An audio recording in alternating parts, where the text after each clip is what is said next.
Hi, I'm Megan Harless. I'm a military spouse of 15 years, an Army veteran, and an advocate for PCS reform. Hello, my name is Jessica Manfrey. I am a military spouse of almost 16 years, and I'm an advocate for all sorts of issues, mainly mental health, family support, and resources. All right, Megan, so now fun stuff. We have orders, we know where we're going. It's time to plan our PCS through DPS. Walk us through those steps. Absolutely. So the first thing, you get your hard orders. That is the most important thing because you really can't do anything with your PCS until you have your official orders. So once you get those, the next thing you should do immediately is log into DPS and set up your move. Now, a lot of folks get hung up on the fact that when you go through there, it asks you for your destination address, and sometimes a lot of us don't have that until we're further along in the process. Don't freak out about that yet. Just input your gaining location and state. So if you're moving to Fort Bragg, North Carolina, just put in Fort Bragg, North Carolina, whatever it may be, and then you continue on with the process. You can always go back in later and update the system with your address when you receive it. Okay, Megan, let's talk about communication with TSP. Yes, so TSP is your transportation service provider. They are the company that is basically coordinating all the logistics to your move. So what happens once you submit your move onto DPS and you tell the military that you're moving, they will assign your shipment out to a company, the TSP. That TSP will assign a move coordinator to you. That move coordinator should contact you, verify where it is you're moving to, verify the amount of household goods that you have, verify your pack and load dates, all of that, good information that you need to be able to move. That TSP will also, most of the time, subcontract out to local agents. So the local company that's going to come and do your pack and load, or the local company that's going to deliver your household goods, and they should be providing you all that information so you know who it is that's going to come into your home and do those things. Additionally, through the process, if you have any questions, concerns, issues, anything along the way that you need to contact somebody about, your move coordinator from the TSP is the person that you should turn to first for those questions, as they are the one that is handling your move. So they're our person. They are your person. I like that. All right. Well, thank you for telling us about that. All right. Megan, tell us about pack and load days. They're dreaded, they're looked forward to all at once. But what do we need to know about that step in the moving process? Yeah, so your pack and load days. So when your days are approaching, your move coordinator is going to call and verify those days with you and let you know what time to expect your crew to show up. So your first crew is going to come in, they're going to pack all your anything that can go into boxes, so your boxed items, and they're going to create that inventory as well.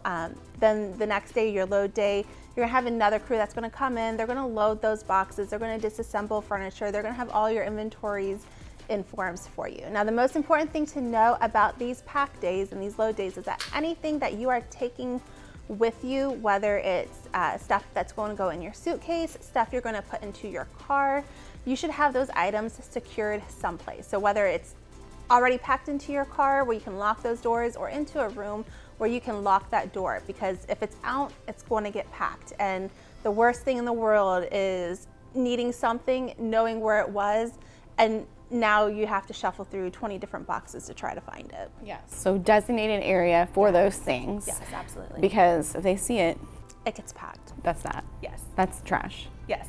Coffee filters. I'm naming the things I've done. Everything that's out will get packed. Now, you will have some crews that may say like, hey, does this go, does that go? Just to verify, the crews that have more experience, have been in, understand there might be something left out, but generally, if it's out, it gets packed. So if you need it with you and you want to carry it with you, you need to secure it into a location that the moving crews cannot get to. Otherwise, it's going in a box. It's gone. Yeah. Okay. You'll see it in a couple of weeks. All right. Let's talk all the funness of delivery day. What does this step in the moving process look like? So your delivery day, again, your move coordinator is going to contact you. They're going to verify the delivery day with you and verify the time that your truck and crew should be arriving. So when your crew arrives, first thing you're going to do is give them a tour of your home, show them this is the master bedroom, this is the boys' room, this is the girls' room, this is the office area. So that way they kind of know where the boxes need to go, because your boxes are going to be labeled as, office, study, bedroom, whatever it may be. So that way they kind of have an idea of what kind of goes where. Then they're going to start pulling stuff off the truck. Now, the most important thing for you to do on delivery day is to check off the inventory numbers of your items as they come off of the truck. This is going to help you be able to identify if there's anything that is missing up front, and you're not going to have to wonder later if it showed up, if you missed it, whatever it may be. So as those items come off of the truck, check those inventory numbers off. They're going to take your stuff into your home. They're going to put it where it needs to go. They're going to reassemble your furniture for you. Your high value items, as we already discussed, you're going to open those items up. You're going to verify them before signing that inventory form. You're going to fill out all the paperwork. And then if you're going to have them unpack anything, they'll unpack and take that debris with them. All right, the move's done. Our stuff has arrived and we have broken things. What is our steps for filing a claim? So right now, if you have broken things or missing things, you have 180 days to file your claim on DPS. So basically you're gonna, that same system where you set up your move, you're gonna get back on there, you're gonna click the button that says file my claim, and you're gonna go through in there and you gotta input some information. So you gotta input the inventory number for the item. So if it was box 17 and it had the broken vase, you're gonna put box 17, you're gonna say it's a vase, you're gonna describe the damage, say it was broken, it was chipped, whatever it may be.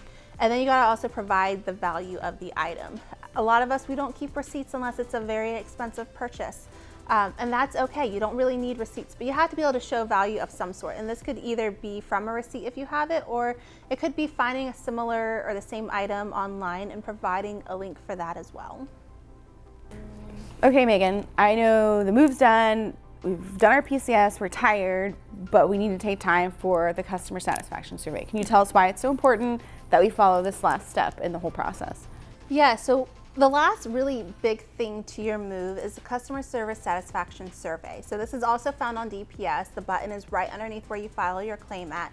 But this survey, it's the tool that is used by Transcom, by the DoD, by the government to kind of get a really good idea of what your experience was like during your PCS. So there's going to be several questions in there. There's going to be spots where you can provide some feedback, but it lets them know how your experience went.